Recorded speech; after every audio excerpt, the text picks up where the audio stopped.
Good evening. Welcome to In Harmony with Nature. I'm your host, Shalom Mandeville. This particular show is a very philosophical show, and it shows we will discuss the relationship between the person and the planet.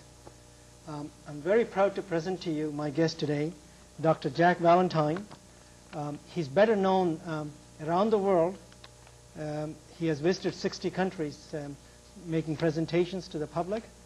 He's known in all these parts as the Johnny Biosphere. And by profession, he's a scientist with the Bayfield Institute, Department of Fisheries and Oceans in Burlington, Ontario. Dr. Vallentyne, how come you're nicknamed Johnny Biosphere?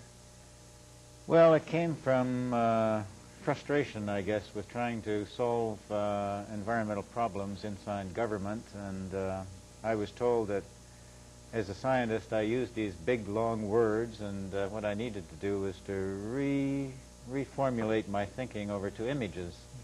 And the image that came out was a globe on my back. When I go around traveling, I usually have a globe up here and a backpack underneath it.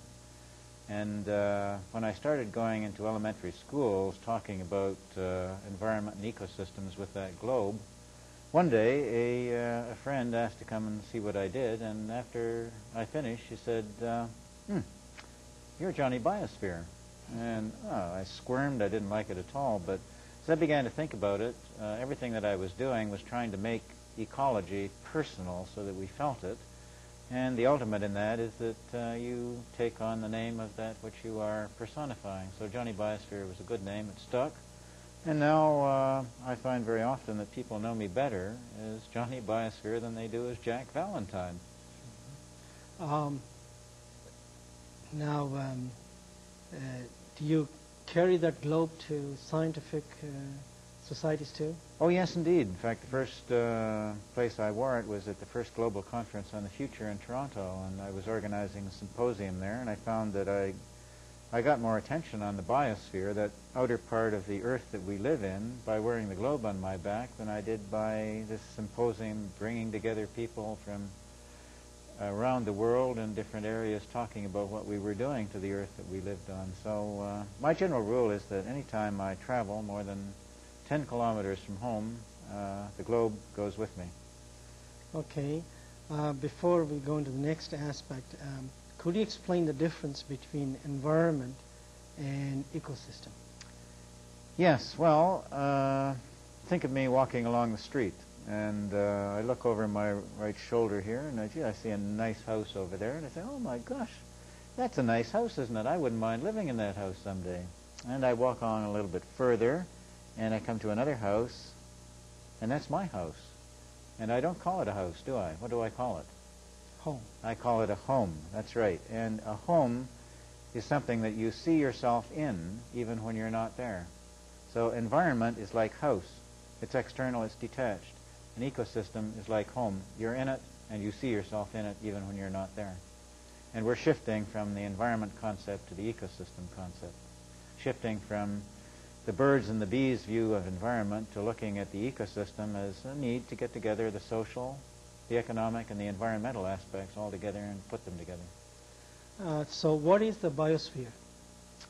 Well, the biosphere is it's the living and life-supporting system of the Earth. It's the outer part of the Earth, all the air, the water, the land, the plants, the animals, and all of us. We're in it. It's existed for at least 3.5 billion years. It's an evolving system, and we're relatively recent additions to it. We've only come in within the last few tens of thousands of years. And what we're doing by increasing in numbers and technology is changing the system to such an extent that we're drastically transforming it. We're, in North America and Europe, we've destroyed a lot of the forested land that was here originally. Now we're doing the same thing at a faster rate, tropical rainforests. We're producing carbon dioxide that acts as a greenhouse gas. It's warming the climate of the Earth. That's going to cause, if we keep it up, it's going to cause a melting of glaciers and an expansion of ocean water, rising sea levels. downtown Halifax, Dartmouth, you may find yourself underwater 50 years hence. And then we've got these CFCs, the chlorofluorocarbons and spray cans and plastic foams and refrigerators that create these little molecules that get way up there and they start destroying the ozone layer over our heads. So those things additively all together are affecting the biosphere we live in. And that's, you know, scientists do that. That's not like slash and burn society, you know, create a bad environment. Well, you move on to the next one. Who cares? No, with the biosphere, you get one chance. Well, right now, we don't have any other planet to go to, I guess.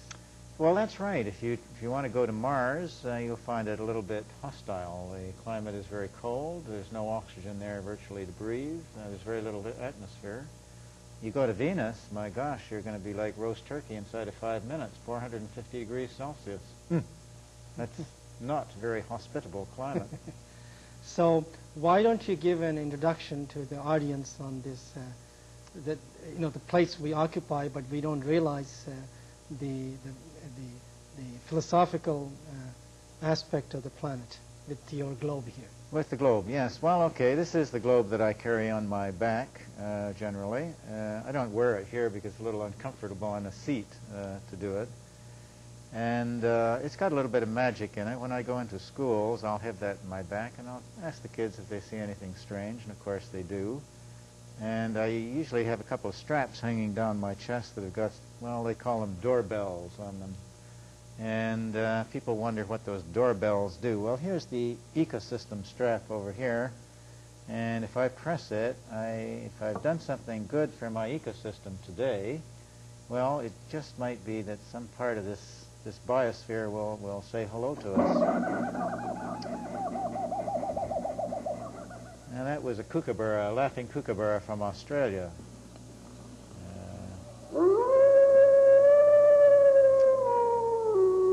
That brings us over to North America now, a wolf.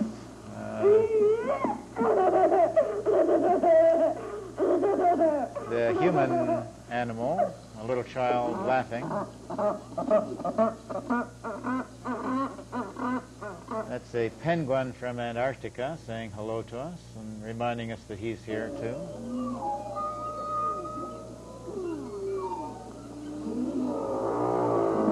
A humpback whale from the middle of the Pacific Ocean. Elephant from Asia. Now I think we get, yes, it's a nightingale. A nightingale from Europe.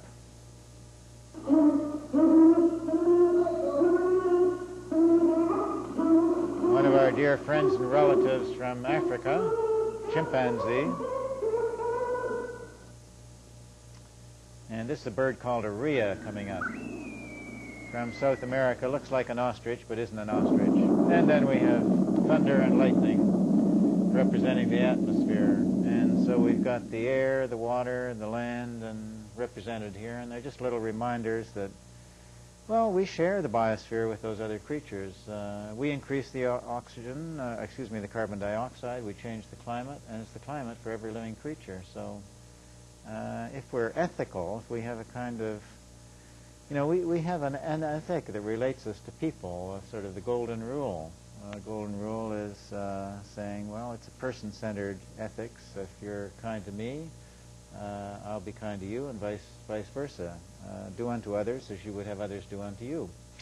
Well, we just simply expand the person into having a personal ecosystem. Like we need air and food and water and friends and so on to live.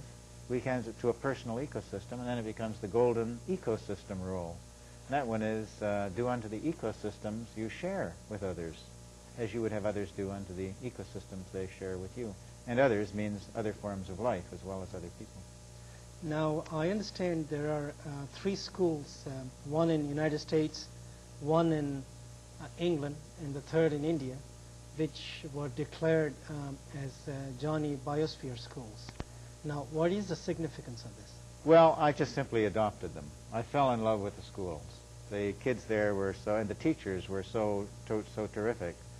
The Indian school is in the city of Baroda, up in the sort of northwestern part of India, and it's a school right in the middle of a big, heavily polluted, industrialized city.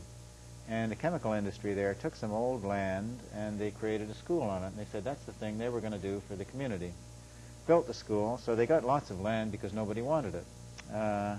Okay, they got some good teachers for the school, and they had nothing. So who makes the things for the kids to do things with in the school?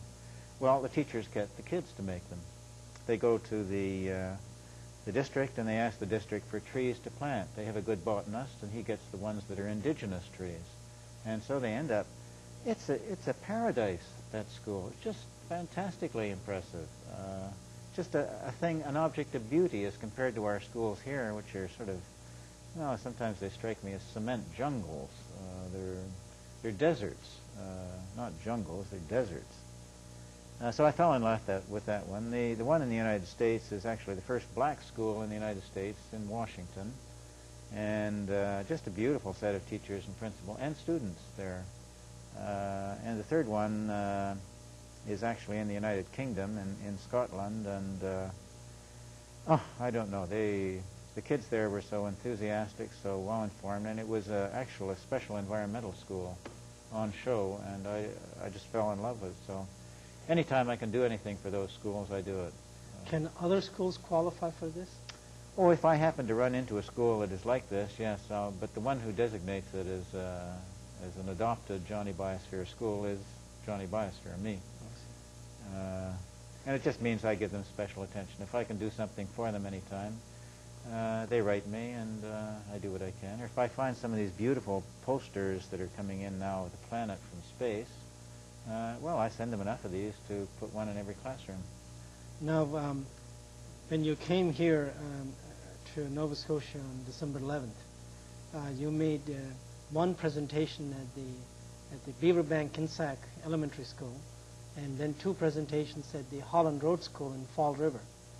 Now, each time you ended your presentations with three statements, and I was very impressed with them. So, could you repeat them here? The way we closed off. That's right. Yes. You made the elementary school children repeat them, and they were, they repeated them very enthusiastically. Yeah. Well, the first one is the Biosphere is our home.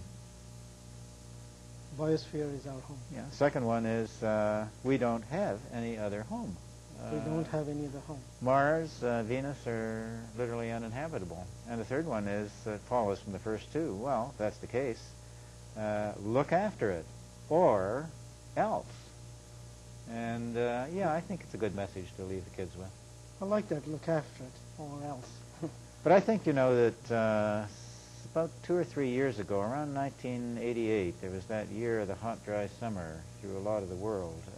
It's the first time in history that Canada and the United States became food exporting countries.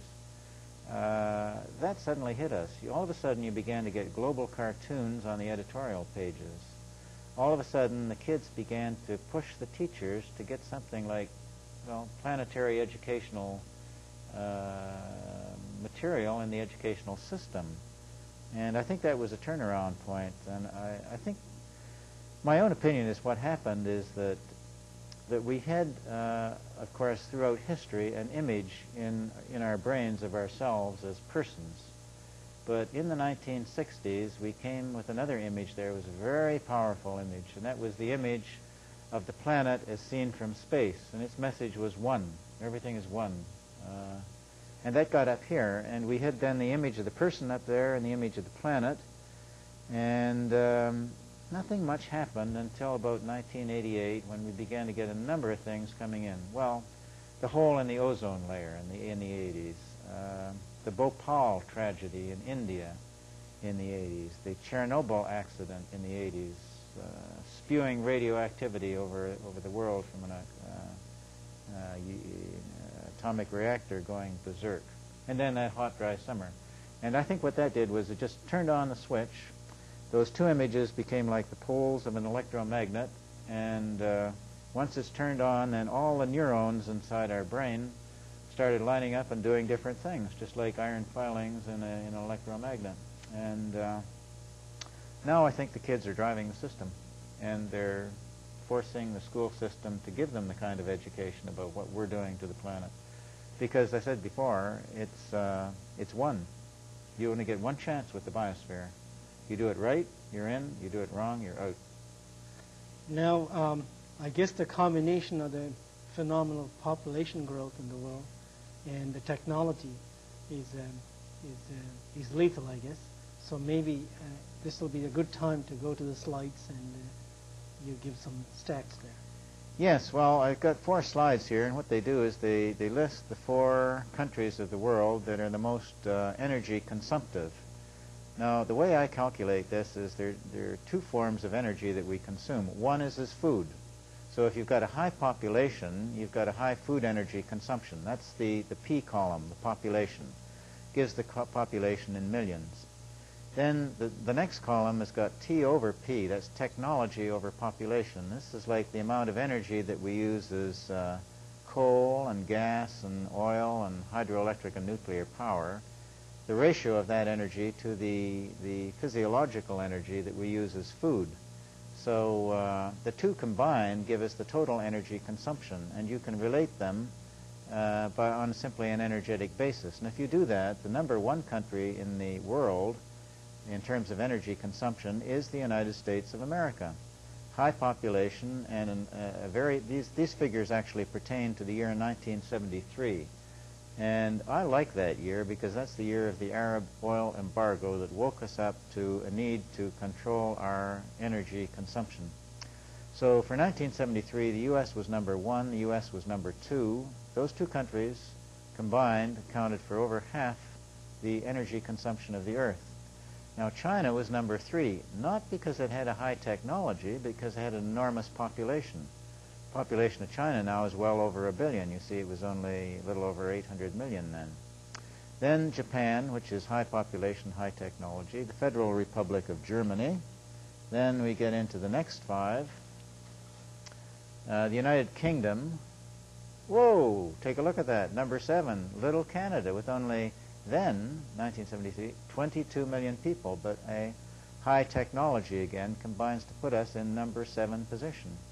Then France, Italy, Poland, the German Democratic Republic, Czechoslovakia, Netherlands, Mexico, Australia, and the remaining 5, Romania, Spain, Brazil, South Africa, and Belgium. Well, you see, all of those countries are English-speaking North America, Europe by and large, Japan, Australia, South Africa, and a few others thrown in. By and large, it's the technologically developed world. They're the ones that are changing the climate. They're the ones that are producing the CFCs that are destroying the ozone layer. So it's a combination of population and technology combined, and the least technology is comparatively controllable. You know, if it turns out that, well, running cars is killing us, we'll stop running cars tomorrow. But if it turns out that high population is killing us, we can't stop that for something like, 50 to 100 years. It's a terrible problem to deal with, and we're not dealing with the population problem, so it becomes a controlling factor. Well, I saw while you were going through the slides that the T over P ratio was the highest for Canada, 95. That was 1973, yes. Yeah. Things have changed around a little bit. The United States and Canada have dropped quite a bit since then. They're back in the 80, 75 to 80 range. What would the reason be? Well, primarily because we've introduced a lot of energy conservation measures. You know, the best way to make energy is through energy conservation.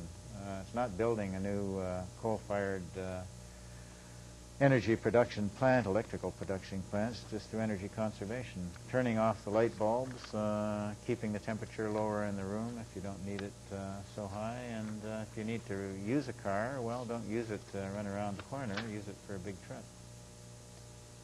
Okay. For people who are interested, I strongly suggest that you read this paper. It's titled "The Person-Planet Connection in Environmental Education" by Dr. J.R. Vallentyne, and I think you can get it from the Department of Fisheries and Oceans, Burlington, Ontario. Well, you'd have to write to me to get it Yeah, I because see. it's a personal article. So, Yeah. but I'd be happy to send it to anybody who would like it. So all you had to do is write to Dr. J.R. Vallentyne or Jack Vallentyne or Johnny Biosphere, DFO, Burlington, Ontario. Now, if I tried to send a letter to Dr. Vallentyne, Ontario, Canada, would that reach you, you think?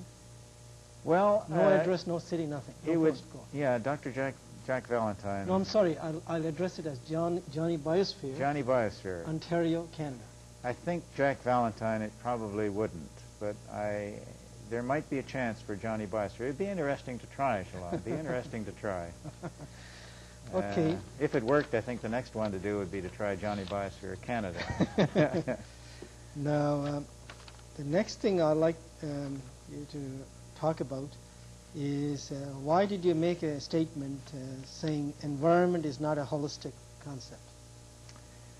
Well, because, as we said earlier, the concept of environment is like house. An organism and its environment together is a kind of an ecological relationship. The organism without the environment is not. It's not a holistic concept. It doesn't exist. And likewise, the environment only exists because there's some kind of an organism that it's the environment of. So neither organism nor environment are holistic concepts alone. Put them together, and then they become a whole, an integral, surviving, physiological, adaptive whole, and they work. So concept of environment, I think, is a kind of a half concept. It was a good step when we got into it in the 60s, but now we've got to the point where we've outgrown it, and we're getting into the concept of an ecosystem. Difference between environment and ecosystem, once again, house and home. Now, while we're at this, I read a paper, actually it's a scientific paper, by you and your American counterpart on the Great Lakes Water Quality section of the International Joint Commission. What's his name? Alfred Beaton. He's Yes. from Michigan. Yeah, and you wrote a paper on the holistic concept. Could you? I read that just a month ago, and could you say something about it? Yes, well, we were looking at the application of an ecosystem approach in the Great Lakes Basin. Now, by that we mean in 1978, the Great Lakes Water Quality Agreement changed from a water-oriented agreement to an ecosystem-oriented agreement. And the difference is a change of context. We were looking before at water in a political context and trying to deal with it that way, and it wasn't working. And so we said to the Commission, you've got to change the context. And what should be done is to look at politics in an ecosystem context. See, the ecosystem, the biosphere, came first. They've been hanging around here for billions of years, the politics. Excuse me, did you have a hard time talking to politicians? About this? Well, in that particular case, I didn't, because I used a device to get their attention. Before I said even anything to them, I went over to a table where I had underneath it a bar. And I pulled out a bottle of whiskey in 4 glasses, poured 1 shot into the first glass, 2 into the second, 4 into the third, and then 8 into the fourth. And I said, ladies and gentlemen, you love growth. You say it's a good thing. I'm sure you must be right. I'm going to show how good it is. I'm going to drink this whiskey the way you say we should grow. And down went the first one. And 10 minutes later, down went the second one. Well, by the time we got around to the third one, I was getting a little wobbly. By the time the fourth one, somebody should have come up and said, Vallentyne, stop this, madness. You're going to go to the hospital with alcoholic poisoning. Nobody did. They let me go through to the end. And I made the point that just as my body has limits to the dose of alcohol that it can take, so does the Great Lakes Basin have limits to the growth of human population and technology. And we were exceeding them. Therefore, you better shift over to an ecosystem approach. You better look at politics in an ecosystem context. And we're now doing that. I was watching a show on just a few weeks ago. I understand Canada and the United States are spending, is it hundreds of billions of dollars? On what? For this ecosystem approach? Oh, no, not hundreds of billions. The investment actually in an ecosystem approach probably at the present time is of the order of millions. Mm-hmm. Most of the work is really environmental. It's done still today. No, I'm talking of the cleanup. Yes, but in the cleanup is sort of a piecemeal cleanup. To do the ecosystem approach, where you've got to be is on the land, because that's where the people are, and that's where the economic activity is that generates the pollution that affects the lakes. And you've got to put the economy and the social and the environmental all together. Now, the Crombie Commission on the Toronto waterfront, in regard to its future there, is proposing that, and they're doing it. They're talking about closing the Gardiner Expressway, which is a big expressway to downtown Toronto. Would they have the guts to do that? Yeah. Well, they certainly got the guts to propose it. Whether the province will have the guts to do it, I don't know. But Toronto has a habit of doing these things. Like there was another expressway, the Spadina. Yeah, I remember the controversy. And the Premier said it's not going through, and it didn't. Now, the Gardiner is there. It's a matter of tearing it down. I wouldn't be surprised to see them do it, because the Crombie Commission is a very powerful commission, and everybody from the Premier on down have greeted its report. Was he not an ex-mayor of Toronto? Yes, that's right. Plus a cabinet member? Yes, indeed. Very much so. He's a one-man commission. Very good. I guess, could you say why nations are politically defined ecosystems? Well, if we start out looking at the globe over here, it's the Earth, and it started out 4.5 billion years ago. Life came in about 3.5 or more billion years ago, and political systems came in within the last few hundred to thousand years. And so the ecosystem, the biosphere, came first. Now, what we need to do, I think, is to regard an ecosystem as not necessarily being a forest or a water or something like that, but to be defined on a political basis. So Canada, to me, is a politically defined ecosystem. The United Kingdom is a politically defined ecosystem, and it should be held responsible for managing its resources not only in the national interest, but in the biospheric interest, in the global interest. And that's the idea of nations as being politically defined ecosystems, subdivisions of the biosphere. Well, this is a good time to wrap this show up. And it's been a very philosophical eye-opener to me. And you have been listening to Dr. Jack Vallentyne, who is the chairman of the Scientific Advisory Panel of the Great Lakes Water Quality Committee to the International Joint Commission. He's also a senior scientist at the Bayfield Institute, Department of Fisheries and Oceans in Burlington, Ontario. And he's internationally known and respected as Johnny Biosphere. Thank you.